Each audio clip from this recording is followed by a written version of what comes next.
का गौरव है। और हरियाणा में हमारे एमपीओ के पास आए हुए हैं और एमपीओ में हमारे एक गांव को इन्होंने सेलेक्ट किया हुआ है, उसका पूरा अध्ययन ये कर रहे हैं।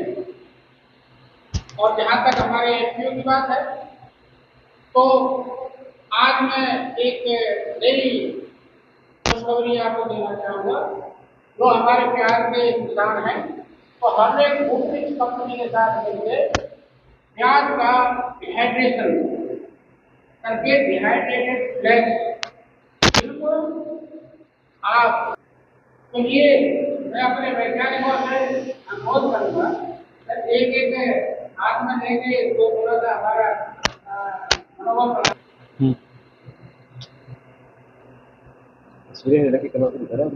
तस्वीरें आप जो हरियाणा के जिले करनाल से देख रहे हैं, जहाँ पर आप देख सकते हैं आज जो है तमाम कृषि वैज्ञानिक जो यहाँ पर देखिए, जिसमें से 6 वैज्ञानिकों का चयन जो है किया गया है, जिसमें आप और कभी जो है तो अभी हमारे सहयोग से ये भी काम करने जा रहे हैं कि गार्लिक का जो लहसुन का पाउडर है ये भी बनाने की कोशिश करेंगे। और ये जो फ्लैक्स में ये जो नंबर आप कह रहे थे इसमें जहर की मात्रा कम हुई, ये टेस्टेड होगा और उसके बाद इसको हम एक्सपोर्ट करते हैं।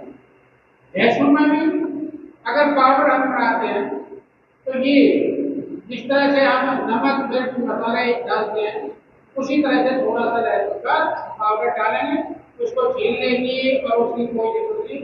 इसकी गुणवत्ता में मैं कहता हूँ तो थोड़ा सरकार की पॉलिसी के चलते इस बार हमें नुकसान का सामना करना पड़ा, कारण कि जो सब्सिडी है किसानों की वो पिछले 2 साल की अभी तक किसानों के पास नहीं हुई। और जो बीज हम सप्लाई करते हैं वो बीज में किसान कुछ हिस्सा पहले देते हैं और कुछ देते हैं बाद में सब्सिडी आने को। और 2 साल तक की अभी तक हरियाणा गवर्नमेंट ने कोई सब्सिडी तो नहीं की है, तो इसलिए आप थोड़ा सा लॉस में नहीं कह सकते उसको, लेकिन हमारा फाइनेंशियल इस साल की जो उपलब्धि है हमारी ये सबसे बड़ी उपलब्धि है। और दूसरी उपलब्धि ऑनियन फ्लैक्स की। तो मैं ज्यादा आपका समय न लेते हुए और उसके साथ जो केवीके है उन्होंने हमें जो गांगर गांव है जो रफा के पास में गांगर गांव, तो उसके साथ हमें अटैच कर दिया है। तो अभी हम पिछले 1 महीने पिछले 15-20 दिन से उस गांव में जा रहे हैं, उस गांव के लोगों से मिल रहे हैं और उनके साथ जो है जो जिस प्रकार की वो खेती कर रहे हैं या जो उन्हें समस्याएं आ रही है उनके ऊपर हम उनके साथ जो है बात कर रहे हैं, वार्तालाप कर रहे हैं और समझने की कोशिश कर रहे हैं कि कहाँ पे दिक्कत है, कैसे इसको दूर कर सकते हैं। साथ ही साथ हम जो निफ्टू हमारे एफपीओ है उनसे भी जुड़े हुए हैं। सरदार सिंह सर ने हमें काफी मदद की, उन्होंने हमें काफी इंफॉर्मेशन दी, काफी जानकारी दी है कि इस पूरे क्षेत्र में किस प्रकार की खेती हो रही है, क्या समस्याएं हैं। और वो जो निफ्टू है तो 750 मेंबर्स फार्मर जुड़े हुए हैं, कैसे काम कर रहे हैं, किन क्षेत्र में उनका काम फैला हुआ है। तो अभी ये सब चीजें हमने जो है गाँव में जान ली। तो अभी हम देखते हैं जैसे अभी हमारे तोमर साहब ने बहुत अच्छी बात की कि सॉइल टेस्टिंग मिट्टी की जो हम जांच करते हैं कितना महत्वपूर्ण है। ठीक है, सबसे पहले आप मुझे बताइए आप में से कितने लोग मिट्टी की जांच करते हो? हाथ खड़ा करो। 46 के लिए मिलेगा। तो बताइए मुझे अगर 100 किलो नाइट्रोजन डालना है तो कितने बैग लगेंगे, कितना किलो यूरिया लगेगा? किलो यूरिया डालूंगा तो मुझे मिल रहा है, हम 50 मान लेते हैं, 50 नाइट्रोजन मिल रहा है। मतलब 200 डालेंगे यूरिया तो कितना नाइट्रोजन मिलेगा? 100 किलो मिलेगा। ठीक है, तो इस प्रकार से आपने देखना है। लेकिन ये डालने से पहले हमें ये भी देखना है कि हमारे मिट्टी में कितना नाइट्रोजन है। वो कैसे पता चलेगा? वो पता चलेगा मिट्टी की जब हम जांच करेंगे। तो आपकी आमदनी बढ़ेगी, तो कोशिश करिएगा कि कभी भी आगे की तो आप लेकर के आए। तो सबसे पहले मैं आपको बधाई देती हूँ कि आप एफपीओ से जुड़े थे, उसके 9 वर्ष आपने पूर्ण कर लिए। बहुत बहुत बधाई। और मैं हमारे सरकार को धन्यवाद देती हूँ कि उन्होंने हमें मौका दिया, अवसर दिया कि हम वहाँ पे आकर के आपसे इंटरेक्ट कर सके, आपसे बातचीत कर सके। तो जैसा मेरा सब्जेक्ट है पशुधन उत्पादन एवं प्रबंधन, तो सर ने मुझसे बोला था कि उस सब्जेक्ट पे आप कुछ बातचीत करिए। तो पशुओं को यहाँ पे मैंने एक सीखी को डॉक्टर बोला जाता है। तो डॉक्टर का अच्छे से रखरखाव करने के लिए हमें हमेशा वैज्ञानिक तरीके से सिखाए जाते हैं। और उसमें जो 4 स्तंभ होते हैं जो पढ़ते हैं उसे बोलते हैं। पहला स्तंभ जो होता है उसे बोलते हैं फीडिंग। फीडिंग मतलब जैसे हम अपने आप को बहुत अच्छा पोषण देते हैं, जैसे हमें डॉक्टरों को भी बहुत अच्छा पोषण देना पड़ेगा अगर उनसे हमें अच्छा दूध चाहिए, है ना। तो फीडिंग के लिए सबसे पहले जो संतुलित आहार है वो हमें देना है। तो जैसे हम डॉक्टर का भ्रमण कर रहे थे, एक महीने की हम आए हैं, मतलब जो गैस पाओगे तो हमने देखा यहाँ पे तो हरा चारा भी खिला रहे हैं, सूखा चारा भी खिला रहे हैं, और जो बना बनाया फीड है वो भी खिला रहे हैं, और कुछ लोग मिनरल मिक्सचर भी खिला रहे हैं। बट उसके साथ आपको उसमें ट्रेस मिनरल भी खिलाना है। मिनरल मिक्सचर के साथ जो ट्रेस मिनरल आते हैं वो भी आपको खिलाना है। उसमें जो सूक्ष्म पोषक तत्व होते हैं, अगर आपको अपने गाय भैंसों को खिलाती है तो दूध की मात्रा बहुत ज्यादा बढ़ जाती है, तो आप उसको ट्रेस मिनरल भी उनको खिलाते हैं। दूसरी समस्या हमें गाँव में ये पाई कि जैसे अभी ह्यूमिडिटी बहुत बढ़ जाती है, बहुत गर्मी आती है, तो जो गाय भैंसों का दूध का उत्पादन है वो लगभग 20% कम हो जाता है। तो उसको सही करने के लिए हम गाय भैंसों को एंटीऑक्सीडेंट देते हैं। तो जो बाजार में मिलता है वो है विटामिन ई और सिलिकॉन का प्रदर्शन करता है। अगर आप उसको ये खिलाओगे तो उनको हीट स्ट्रेस कम होगा। साथ ही साथ जो आपकी विदेशी नस्ल की जो गाय है, जैसे अजब का हो गया, जर्सी का हो गया, अगर आप उनके लिए ह्यूमन बफर्स खिला देते हो, नाम वो बोलते बफर्स होते हैं, अगर वो भी आप उनको खिला देते हो तो दूध की मात्रा बढ़ेगी, साथ में उनको स्ट्रेस होगा, है ना। सभी को सबसे पहले तो मैं धन्यवाद करती हूँ, हमारे सरदार सर का धन्यवाद करती हूँ जो उन्होंने हमें यहाँ आने का मौका दिया। हम 6 साइंटिस्ट अलग अलग ज़िलों से हैं। हम में से 6 में से 3 हम हरियाणा से हैं और 2 महाराष्ट्र से और 1 मैडम यूपी से है। हम सभी अलग अलग सब्जेक्ट से विषय से जानकारी देते हैं किसानों को। और आज हम हमारी सभी साइंटिस्ट की, वैज्ञानिकों की पहली मुलाकात है ये हमारे किसानों से। और इसके लिए हम यहाँ पे फील्ड एक्सपेरिमेंटल ट्रेनिंग के लिए यहाँ पे 1 महीने के लिए NDRI करनाल में आए हैं। तो किसानों के बीच आपको किस तरह का रिस्पॉन्स किसानों की तरफ से मिल रहा है, किस तरह की दिक्कतें आपको दिख रही हैं यहाँ पर किसानों को? हमें जैसे कि हमने एक गांव को चूज किया है, उस गांव से हमें पता लगा है और लोगों से भी, किसानों से भी पता लगा है कि जो किसान है वो बहुत ज़्यादा FPO पे विश्वास करते हैं। वो किसान FPO से जुड़ना चाहते हैं। और कुछ जो लोग हैं जिनको ये जानकारी है ही नहीं कि FPO भी कोई ऐसी ऑर्गेनाइजेशन है, ऐसी कोई कंपनी है जो किसानों के लिए बहुत फ़ायदा दे सकती है। हम चाहते हैं कि वो बाकी जो बचे हुए किसान हैं वो भी FPO से जुड़ें और मैक्सिमम फ़ायदा सरकार का उठाएं। आपके द्वारा किस तरह की जानकारी दी जा रही है किसानों को? हम जैसे कि सोइल टेस्टिंग हमें करवानी चाहिए, कैसे कैसे खाद, कितने % में खाद हमें खेती में डालनी चाहिए, कौन सी क्रॉपिंग सिस्टम हमें लेनी चाहिए किसानों के लिए, और कैसे कैसे पशुओं को की देखभाल हम कर सकते हैं, कैसे जो किसान है वो पशु का जो मल मूत्र है, जो जैसे उसका गोबर होता है, उसको कैसे हम खेती के अंदर यूज़ कर सकते हैं, उसकी हम जानकारी देते हैं। तो सब्जियों के बारे में भी दी जा रही है, किसान सब्जियां लगा सकते हैं? हाँ, किस तरीके की सीजन के अंदर कौन सी बीमारियां आती हैं और कौन सी क्रॉपिंग वो कौन सी वेजिटेबल वो कर सकते हैं सीजन के अंदर। और किसानों को काफी दिक्कतें आई थी खाद को लेकर, तो उस अवधि में किसानों को क्या करना चाहिए?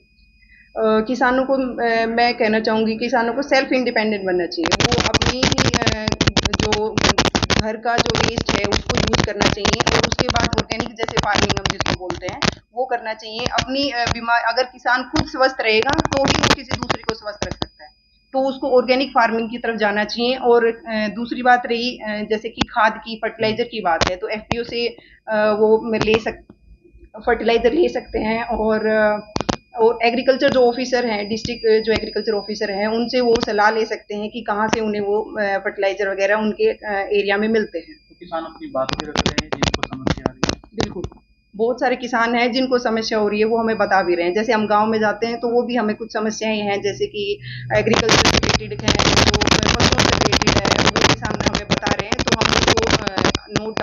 और इंस्टीट्यूट को भी खबर कर रहे हैं उस चीज़ के लिए, और एफपीओ के जो सरदार सर हैं उनको भी हम ये चीज़ें बता रहे हैं कि क्या क्या किसानों की आप मदद कर सकते हैं, कैसे उनकी दिक्कत आ रही है। तो सर हमें एक ही गांव के लिए जाना है, हमें मतलब कि एक ही गांव की कंप्लीट स्टडी हमें करनी है। एक पूरे गाँव। हाँ जी। आपका नाम? मेरा नाम डॉक्टर अदिति सांगवान है, मैं खेड़ीपुरा गांव से चरखी दादरी डिस्ट्रिक्ट से हूँ।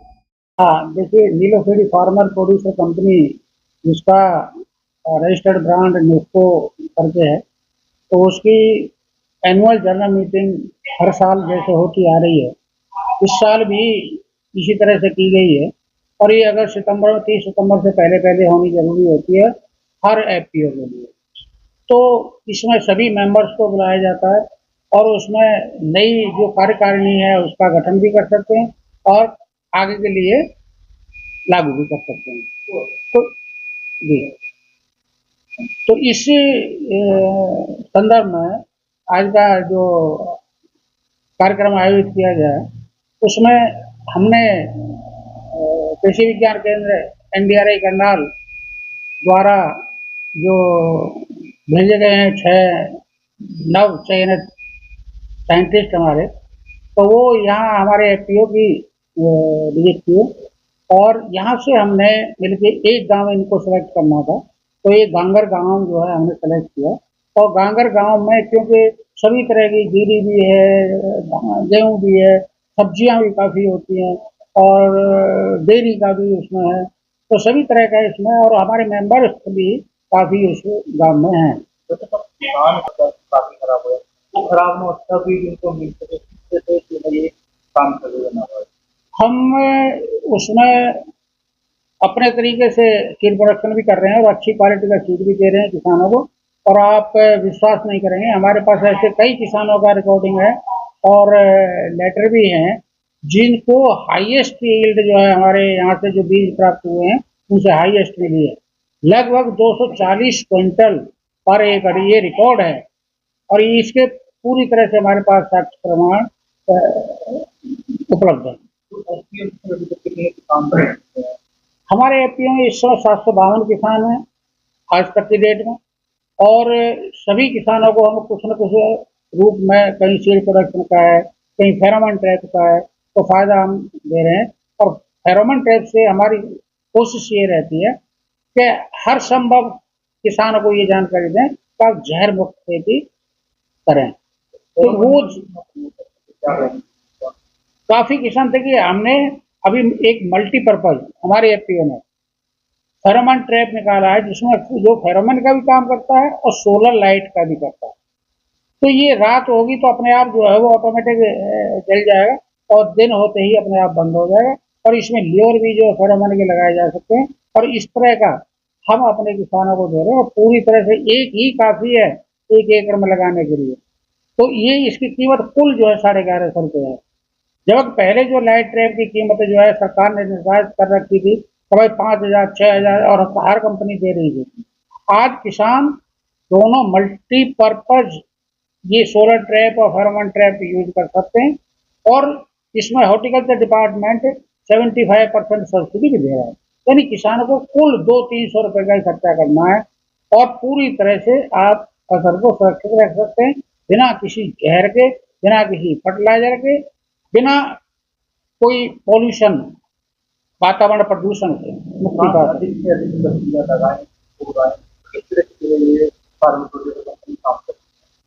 देखिए, हमारी कोशिश ये रहती है कि अब किसानों के यहाँ हमने सॉइल टेस्टिंग लैब भी यहाँ पे लगाई हुई है। सॉइल टेस्टिंग लैब लगाने से फायदा किसानों को ये है तो उनको पता चलता है कि भाई उनकी जमीन में क्या कमी है। तो बिना टेस्टिंग के ये किसानों को नहीं पता रहता तो भाई कितना डीएपी डालना है, कितना यूरिया डालना है, या कौन कौन से तत्व उसमें नहीं है, और किस तत्व की कितनी मात्रा में उसके जरूरत है फसल को। तो पैदावार जो है घटती जा रही थी। अब नाबार्ड से एक प्रोजेक्ट हमें सैंक्शन हुआ है वेजिटेबल क्लस्टर के रूप में, उसमें भी हम बीजों पे और आपके फर्टिलाइजर पे जैविक खाद दे रहे हैं, जैविक दवाई दे रहे हैं, फेरोमोन ट्रैप दे रहे हैं फ्री। तो ये सब जो है हमने 5-6 हजार रुपए के जो है ट्रैप फ्री ऑफ कॉस्ट दिए नाबार्ड को, नाबार्ड की सहायता से। तो नाबार्ड की सहायता से जो किसानों के लिए हम कर पा रहे हैं करीब 6 गांवों में और लगभग 100 एकड़ एरिया हमारे पास हर सीजन में है और इसको हम करीब 5 सीजन इसको चलाएंगे। और किसानों को यहाँ तक हमारी कोशिश है कि जैसे लीड्स कनेक्ट है हमारे साथ, उसमें क्या है कि इंस्ट्रूमेंट होता है, तुरंत उसको पता चल जाता है और कितना फास्फोरस है, कितना पोटाश है, कितनी नमी है इसमें, तो उसी हिसाब से किसान तुरंत उसमें कार्रवाई करता है। क्या बीमारी है? मैं डॉक्टर सरदार सिंह, लिफ्को अध्यक्ष। सरकार की पॉलिसी के चलते इस बार हमें नुकसान का सामना करना पड़ा, कारण कि जो सब्सिडी है किसानों की वो पिछले 2 सालों की अभी तक किसानों के पास नहीं पहुंची, और जो बीज हम सप्लाई करते हैं वो बीज में किसान कुछ हिस्सा पहले देते हैं और कुछ देते हैं बाद में सब्सिडी आने को। और 2 साल तक की अभी तक हरियाणा गवर्नमेंट ने कोई सब्सिडी इशू नहीं की है, इसलिए हम थोड़ा सा लॉस में नहीं कह सकते उसको, लेकिन हमारा फाइनेंशियल